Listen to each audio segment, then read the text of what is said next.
Hello रघुआ किशन वाले रघुआ लाइक करिए कमेंट करिए हमारे वीडियो को शेयर करिए।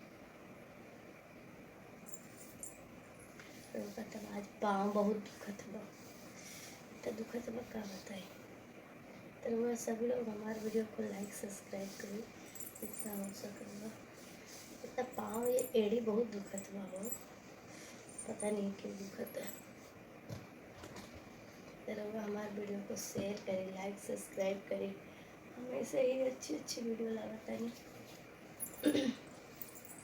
तो पाँव दुखत है।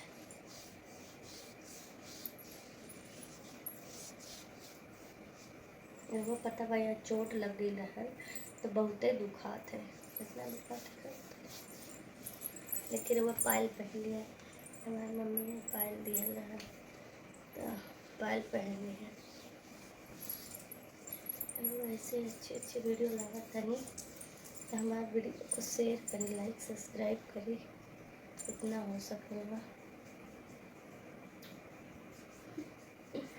तो वो क्या बताइए बहुत पाँव दुखत है ये।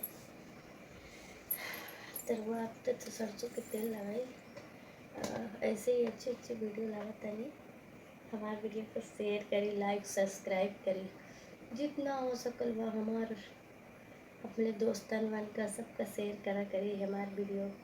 ऐसे ही अच्छी अच्छी वीडियो लगाता नहीं आज सरसों के तेल से लगाए रहे बहुत हाथ पैर दुखता क्या बताइए। तरह आप चाहत हैं अच्छी लगी वीडियो तो लाइक सब्सक्राइब कमेंट जरूर करिएगा।